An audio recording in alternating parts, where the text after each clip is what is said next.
Red Square, a young man stands up and yells, "Brezhnev is an idiot." KGB is on him just like that. Take him to the magistrate immediately. The magistrate says, "Young man, that was not a good thing to do. You get 3 days for insulting the premier and 7 years of hard labor for divulging a state secret." You just divulged a state secret. Yeah. Okay. Mr. Chairman, I think you'd like a motion on the minutes. I did my usual perusal of the minutes, and I move to approve those minutes. We have a motion to approve the minutes. Any questions, comments, corrections? Oh, I did forget to welcome Mr. Shea. Yeah. They actually let him back in the country. Okay, seeing none, we'll call for a vote. Those in favor? Aye. Aye. Motion carries. I do have an item that is requested to add to the agenda. So it's an item from IT on renewal of some software, malware scanner for all county computers. So if you're okay with that, we'll add it to the agenda. I'm okay with that, of course. I'll probably tackle it in motion items and not make it part of consent, okay? Okay. Yeah. We'll run down consent agenda item under agreements, contracts, bid awards. We have a completion letter with CNR Homes and Construction Services. They redid the roof on our Health and Human Services building. They actually completed that in March, and this is just a completion letter. Interlocal agreement with Rotary Foundation Woodland for further expansion of Scott Hill Park and Sports Complex. We gave them $50,000. Well, we didn't. It came out of the county sales tax proceeds, the lodging tax. Temporary, item 3, temporary construction easement for right-of-way purposes from Joey Graham Thomas for the Italian Creek Road Culvert Replacement Project. For a temporary easement, right-of-way purposes from Kevin and Connie Brown for the same project, Italian Creek Road Culvert Project. We received a copy of a Federal Energy Regulatory Commission letter on an application. They asked for further information from the Pacific Corps. And I have a letter from dated 7/15/24 from Jennifer Ray Keene, Port of Woodland Executive Director regarding the use of tax increment financing to fund a suite of public improvement projects. And I thought I would try to explain that a little bit when I get through the rest of this. Number 6, we ratified a voucher for drainage improvement district number 1 for expenses in the amount of $5806.23. And then we had vouchers this past week in the amount of $3,014,429.13. Okay, I'll back up to that under correspondence at letter B. What the Port of Woodland wants to do is, I'll just give you experts on it. There's an RCW 39.114.040. Their Port of Woodland is notifying you that it is considering the formation of a tax increment area. TIF works by utilizing the taxes from properties' increased value to fund infrastructure projects within a designated area, referred to as a tax increment area. It's a financing tool that captures and redirects annual tax increases to fund a list of projects within the TIA. It could be railroad, stormwater, those type of things. The TIA they're looking at is proposed is north of Dyke Road and the Lewis River Road west of Wayland Road and east of Columbia River, and generally south and west of I-5 as shown on they sent us a sheet. So they're giving us notification. There'll be some hearings on this and coming down the line, but that's what they're looking at. That's what a tax increment area is. Okay. Probably be further questions on that as we get down. And to comment on that one? Yeah, absolutely. We don't really have anything we can say or do about Yeah. it, so that's just a notification. Yeah. It does make it interesting that most of that is agricultural there at the moment, and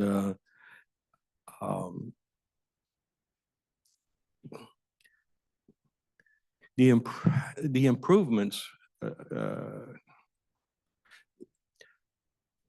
I don't know quite how to tackle this. It's kind of intertwined. The Port of Woodland actually has some pretty nice plans, some long-term plans that I would implement ASAP if we had the money, but we're talking tens to maybe hundreds of millions in order to do all that. I'm not comfortable with thinking I'm going to tax somebody because I'm going to improve this over here. And 10 years from now, maybe the value will go up. And trying to tax today for value tomorrow is one of those things that I think probably 9 out of 10 times flops. And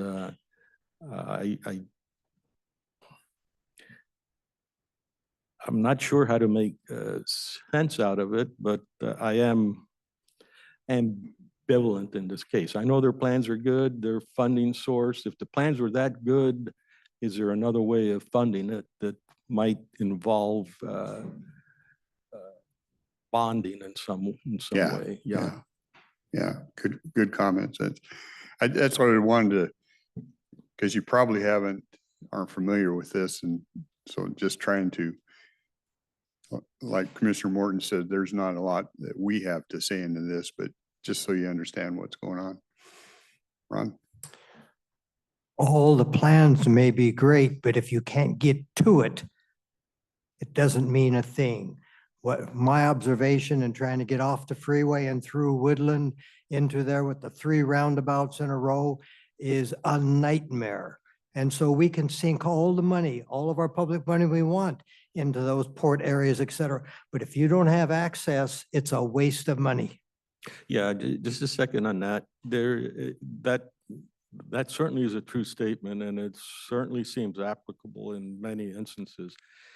Part of the port's plan would eventually include another exit, another bridge over the Lewis, and that would be a great thing to do. They could actually do that in a decent way, so exit 21 is no longer quite the sore spot. Now, the roundabouts, I don't understand. I'm very comfortable with the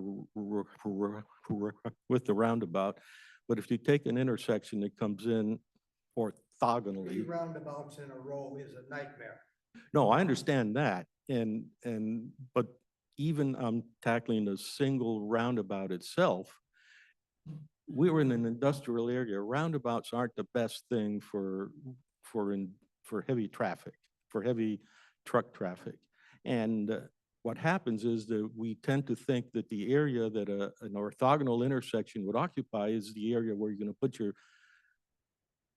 put the roundabout. But in fact, you need to take twice as much area or some such thing, and we never do. And that's the same objection I've had over, we're building new stuff.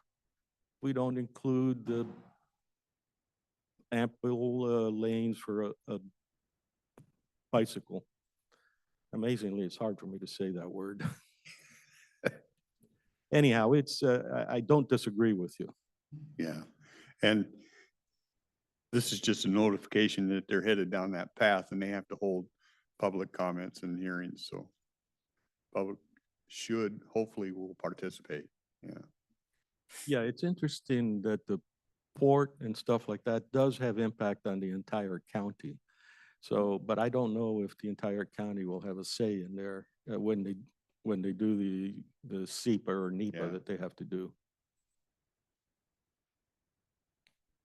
Okay, any other questions on consent? There was something, item number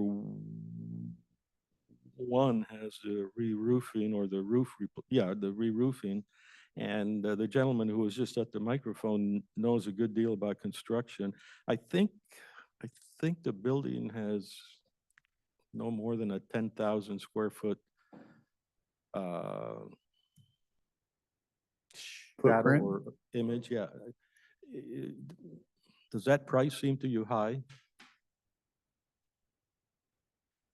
Oh, I've worked hard to maintain what I have.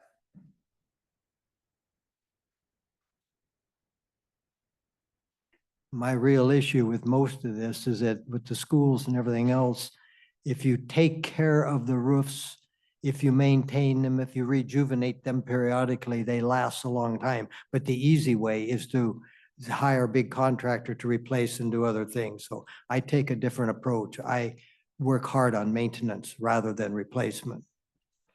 Okay.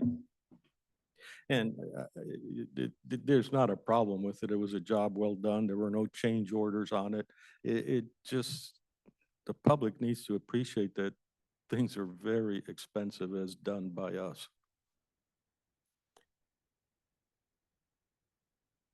There's, what do we have there?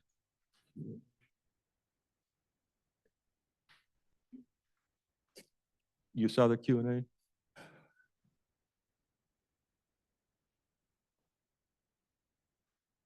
Oh. We're getting comments that can't hear anything on Zoom. Okay. Any other questions on consent, Yes. Would you like a motion? please? Mr. Chairman, I move that we approve the consent agenda as has been presented. Okay, we have a motion to approve. Questions, comments further? Seeing none, we'll call for a vote. Those in favor? Aye. Let's vote aye. Thank you. Okay, we'll take up the one item, motion item that we added today.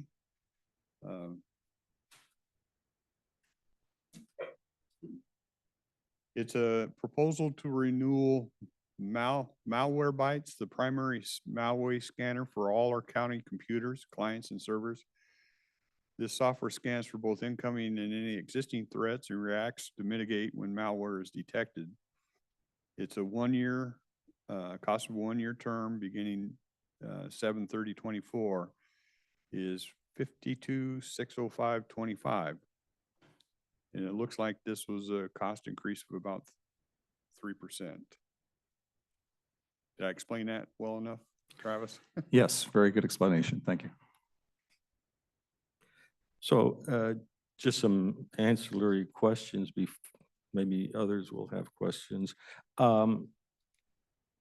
At home, I get solicitations from 3,500, okay, I'm exaggerating, but any number of people that purport to do the same thing. How did we choose malware? Yeah, this is one of the top leading If you could products. identify yourself first. Sure. Travis Fischini, Director of IT. Thank you. This is one of the leading commercial products for use in an environment of our size. It has some advantages over several of the others. You may have heard of CrowdStrike recently in the news, for example. This is a competitive product to CrowdStrike, which caused airline disruptions and other major events in the past week. So this is just one of the other leading products. This is probably more appropriate for a business of our size than maybe that product.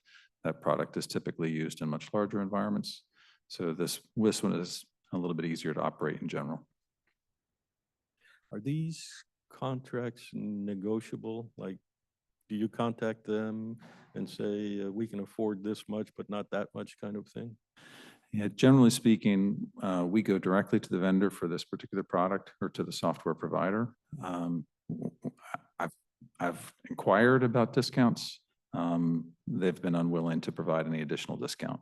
However, in this past year, While it is roughly a 3% increase, that increase is largely because we've changed the product. So we've basically changed quantity of units and we've increased the cost per unit, but instead we have additional services with that product. So now we have some services like auto threat mitigation. So it's using AI to detect particular threats and automatically remediate them in some cases. And this software, does it have any strings on your staff in the sense of we sometimes buy software and then you spend a lot of time and effort to craft it for your needs. Do we have that same issue here? No, if we changed products, we would have a lot more time and effort to change products. But this product has been in use at the county for a number of years. It's also been very helpful in mitigating threats in the past that the county has experienced. So we have some experience with the product, and moving to another product would not only oftentimes cost more in licensing, but it would also cost significantly more in implementation. And this isn't maintenance, right? We didn't buy Malwarebytes, or like with PeopleSoft, we pay annual maintenance fees, but we paid upfront several $1 million. Yeah, in PeopleSoft, it's a perpetual license. So you pay a significant amount up front, and then you pay an annual fee to keep that product current. In this case, it's a software subscription license. So we pay for it, and it's only good for a particular term, and your use is limited to that term. And in this case, it's approaching quickly, which is why we added it to the agenda, in order to try and renew before the end of that term. Does the risk pool, the Washington County's risk pool, offer any suggestions in this area? I have not looked into that. Okay, yeah, I suspect, what was it, 3 years ago, we had an incident or so, and the risk pool paid a lot of money to help us out. And so there is a nexus in there of some kind. That's all the questions I have. Okay.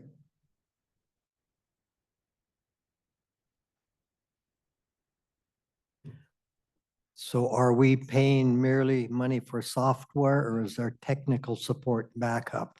As we well know, the scammers are working harder and faster than what all of our programming can do, so emergencies occur. Yeah, this is a software license and it includes vendor support. It does? It does include vendor support, yes. And is that support something that you can get to, or is it across the sea somewhere in some other country? I don't know. I know that it's available 24/7. Most companies have a follow the sun model. I'm not familiar with theirs specifically.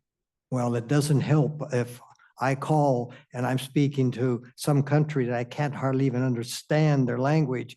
The software, that technical support isn't worth a hoot. Well, So- I'd treat you the same way, Ron. That's a joke.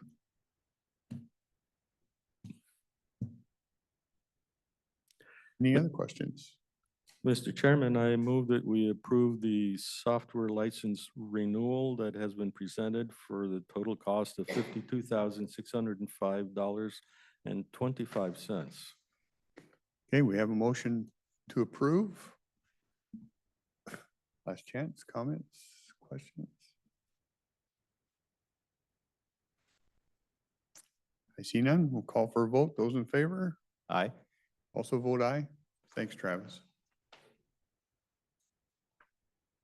Give you a quick update. Tomorrow, no meetings. I'm the only one around tomorrow, so there's no meetings. Next week, all three of us should be sitting here. I think Commissioner Weber is back.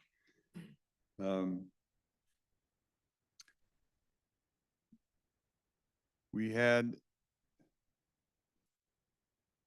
this afternoon, yeah, we had rescheduled Public Works to this afternoon, but they didn't really have any updates on things, so that's been canceled this afternoon too. So it's been light week. I had a couple weeks ago, and I don't see him here today, a question on the work we've been doing on the juvenile center, and we got an update from the architect, Aeda, however you say it, has finished with their design and their estimate. So right at this moment, we're working on a meeting with the group that I put together to kind of review that, and I get questions and answers and their input. And then once I've had their input and their chance to ask some questions on it, it'll come before the commissioners, and we'll basically make a decision if we think it's on the right path or it's not going to work, or where it goes from there.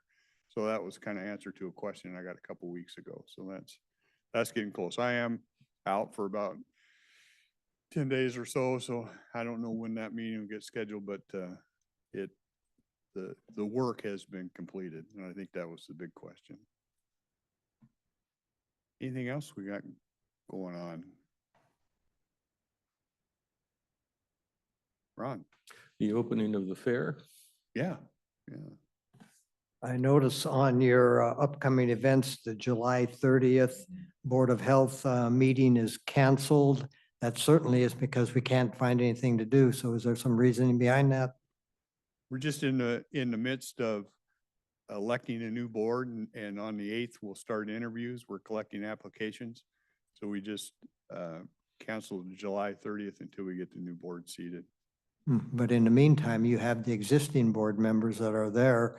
So I understand, but at the same time, the past members have carried on, and there isn't anything that can be done on the agenda, apparently. Well, I don't think there was anything pressing enough that it was, typically Board of Health only met quarterly, and we've Okay. stepped them up to pretty much monthly, but I think there wasn't anything. I think I'm speaking for the chair, I'm not the chair of that. but Right. I think if there was something significant, he would have continued with that meeting. Okay, thank you.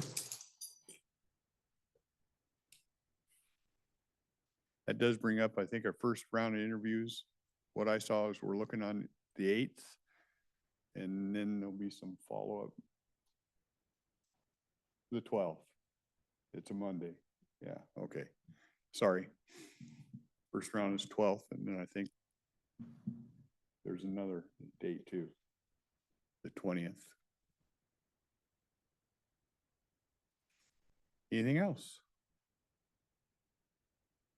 Public comments yet? Oh, yeah. You want a public comment? You've been out of the country. It's true. How do you know what's going on? Facebook. Oh, must be true. Well, what I wanted to say is that where I've been in the Philippines, their road construction, now I was there 10 years ago and then recently. And in those 10 years, their road construction is insane. And I had a chance to go out, ride around a whole bunch, and it's just like roads are going in everywhere there. Bridges, the whole 9 yards. And their roads they don't have a freeway, but it's basically like North Pacific, about that size of road. Okay. All over the place. And like where I would drive out to stay, there was a new road surface going on there. I'm happy to say that where I live here, the chip seal got done while I was gone, so I didn't have to drive through the rocks and oil. Yeah. But my stretch of road where I live here is just excellent. I just can't ever praise the road crew, our road department here enough. I just wish they were here today, because I want to just, every time I think about it, my little street is really well done. And but I got to say, the Philippines, they are kicking our ass on roads, man. I mean, in a big way. Are those, there are always a lot of issues. Is the labor done with the same kind of machinery we use here, or much more manual? A little of both, much more manual though, yeah. Yeah. But they have, paving stuff and backhoes and that kind of thing. But like their cement trucks are a bit different, and there's a lot more guys out there digging with shovels too. Yeah. It's always an interesting question. I think infrastructure has been proven time and again to be important, and it really has to precede economic activity, yet you pay it with future dollars also. Well, you know, it kind of brings to mind what they keep trying to do out in Woodland. You know, they've got all that land out there they want to develop in all kinds of ways. But it's just like Ron said, you know, there's no way to get to it, you know, and that's got to be the first step, really. Yeah, You know, I you think got to be able to get to the spot before you can do anything. And Woodland is in such a bad spot there because you got that Lewis River and they're talking about, I know they've been talking about putting another bridge there, you know, but where's that bridge going? You know what I mean? If you do it down from the lowland there and try to make something, you're going to end up at that casino exit is where you're going to go. I think, you know, I mean, there's no other room there for it. So they're kind of painted into a corner in Woodland and, you know, they got a lot of great land to develop, but you just can't get to it. Yeah, it's whatever, like we have given 2.6 million to help deal with exit 21 problems, but that'll be added on to about another 10 million that comes from elsewhere. That's just a Band-Aid, and You know, I don't know what you do. you're just in such a tough spot because it's right on the county line anyway. So really, if you go from Cowlitz County and you want to build a bridge across the Lewis, you're immediately in Clark County. And then you got the feds on top of that. It's like, it just doesn't look like anything can really go there. Besides the fact that you're immediately climbing a big hill if you go over a bridge there, which for truck traffic is going to make it difficult. You know, you'd have to build 6 lanes there to accommodate all that. I don't think it can be done really. One of the major problems for I-5 is getting from Woodland up to Kalama. Yeah. And Well, you know, they got that spot that slides on the freeway occasionally, right? And it blocks I-5. That's we do, in the spirit of the other gentleman's and your comment, we have some choke points. The Lewis and Clark Bridge is a choke point, yeah. and that Woodland to Kalama is a choke point. We do a lot of talking about it. But not much ever happens. Oh, gee, yeah. But in this case, we can talk about it a lot and still nothing will happen because it's just such a bad spot. I mean, physically. Well, the point I'm trying to make also is that we don't prioritize things in the government arena because that's not how you buy favors. So like we were spending over, I think, 25 million to make that fly over the train into the golf course in Kelso, and that impacts a few people Yeah. compared to the traffic on I-5.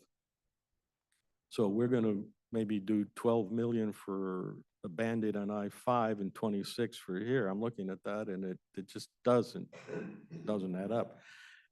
I tried to move that flyover dollars down to exit 21 kind of thing. And unfortunately, it's that those dollars are compartmentalized. Yeah. And you can see from a political standpoint, I shouldn't even try to do that because the bulk of the electorate in my district is in Kelso, not in Woodland. Yeah. But I don't care about those things. You got to do the right thing. Yeah. And it's that Woodland is just there's no right thing to do there. It's just how, you know, there's just so many things against expansion there. Physical things. Yeah, you know? now the port project I saw, which is the long-term plan, would have the bridge going on the west side of I-5. So you're actually increasing the access on the bottoms side. And of course, that's a double-edged sword because there are plans to put like 2,500 houses down in the bottoms. And Um, It's gonna take a big bridge. Well, not only that, there's also at some point, we pave all the good farmland over and then what? Yeah. And that's because we can drive, and that's sort of what was my comment on the taxation. We're gonna tax the production end to subsidize the consumption end. And I'm like, None of it makes sense. yeah. Well, have we blown up the lines yet?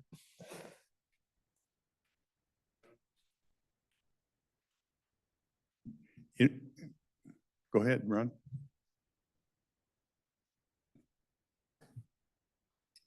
So for planning, I haven't looked, but we have a county comprehensive plan. Each of the cities has a comprehensive plan. We should be able to look at the comprehensive plan and see what is the solutions that we are aiming for and be able to prioritize accordingly by lining up all these little entities of the cities, the counties, the state, and feds on something that would align rather than the grant here and a grant there and a grant here that just is pot shots at a solution. I'm really puzzled in, if our independent businesses and our corporations, the warehousers and the others operate in the same way, we wouldn't have business because you throw money in a corner rather than add a plan. I think Woodland was just finishing theirs. Ours is, I want to say 2026. I don't have building and planning here, but I think ours is due right around 2026, and they're planning to start working on it. Yeah, those plans tend not to include, I think I know the current county plan, and it's very high level. Doesn't detail anything like, maybe we should have a county policy on traffic circles or some such thing, but they're territorial things all over the place. Right. And WashDOT and, the number, you remember the comments you told us about your trip? I think it was to the, talk to, was it the Corps of Engineers regarding, they were happy to talk to you versus talking to the Yeah. collaborative? Yeah. That's the thing, a collaborative, we've got how many people in a collaborative? 3 dozen? Yeah. Something like that. You can't make a decision with 3 dozen people. And that's right on, is that again, in my old days, I had a nationally known planner educating us at the university. And he said, you can do all the planning with the people you want. But the right thing is when you do the plan that says, how do you get traffic and access to areas in the most logical, economical way, then the people will adjust. But if you try to look forward at it, none of them have an answer to which way to go. You take an overview of the entire area, woodland area, or these areas and say, what should the plan look like? And which is the most economical, efficient way to get transportation, and everything else will fit back in. That's my experience in life. I remember moving to San Diego before I-5 was completed from San Clemente to San Diego. And then when it was built, I remember going on the freeway and there were 3 cars with me, 4 lanes. And I asked myself, what brain dead idiot spent all these dollars for this? And now that same freeway comes right up to an intersection where there are at least 12 lanes across and it still gets jammed. You build it, you build transportation infrastructure, they will come. Right. Planning is planning and getting an outlook and having people understand why you're doing it, rather than asking everybody how I should do it, because you'll never get the right answer.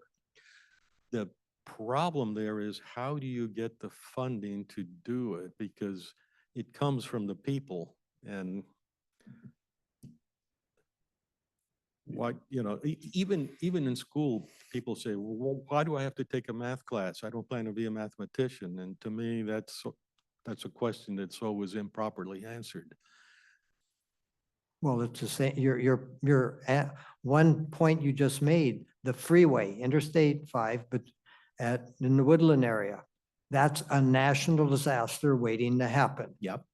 And what the heck is the problem that we can't get our citizens and our county and our people are telling the state, to hell with everything else. We aren't going to invest in anything until you fix that road because we don't like to have a parking lot out there on Interstate 5. You got my support on that. One of the. Yeah, I really don't disagree with anything you pointed out. One of the things that the cities and the county run into, and if you listened, I was down at the last Woodland, I think the last Woodland meeting, and they were going over their plan, their growth management part of it, because they're a GMA city, that they were writing a plan to meet Department of Commerce expectations. You know what I'm saying? You're given, this is what you got to have. So you're writing around, not around what you're, and it involves the cities and the counties. We all struggle with this. You're not writing around what you see in your area. You're writing around what you're given from outside a lot of times, and it makes it difficult. There's times I'd just like to draw them a picture and send it to them, Ron. Correct. Yeah. Many of the decisions are made with myopia and emotion. And that's kind of why we have the trouble we have. Yeah. I'll just comment further on that, because I was listening to that down there, and I'm going, this is insane, because they're well, I'll just give you my take on it. They're saying we expect this kind of, using Department of Commerce numbers, we expect this kind of growth in Woodland, and you're going to have this much housing that can, it divides into 3 income tiers. So you need this much housing and this income tier and this down here. And you're developing your housing based on what they can afford. So if you're in the lowest income tier, you got to live in like a townhouse or apartment style thing in downtown. I don't know how that's not discrimination. The rich folks, you can go out in the rural areas and build. I don't know how they get away with that. I spent quite a few years in mortgage. I don't think we could have delineated things like that, but they can, and that's a struggle for any community. I mean, Woodland, I don't think they necessarily want to do that, but they're directed. You gotta show you could make this kind of housing in this different things. And I just think I don't agree with that. I think Woodland should be able to make their own decisions, but that's Well, one of the struggles we deal with. not only should Woodland make its own decision, it should be the builders, the investors make their own Right. decision in Woodland. If they know what the market is looking for, they'll build it. But I don't agree with government trying to create a market. I just think that's nonsense. The market is driven from the consumer, not from the top down. That's just a mandate. And with respect to housing, a thing that's not understood by most folks is any housing helps the affordability of housing. So you build a 500,000 square foot house, $500,000 house. And yes, that's not really affordable for everybody, but it's affordable to someone who is in the lower housing tier and they move up to the higher housing tier. The only way that model really breaks down is when the pressure is unsatisfiable. That is to say, you got people from Vancouver moving up, you got people from Portland moving up, and so they'll snap that $500,000 house like that. So there is no move up. But any attempt we make to control that just ends up making it worse.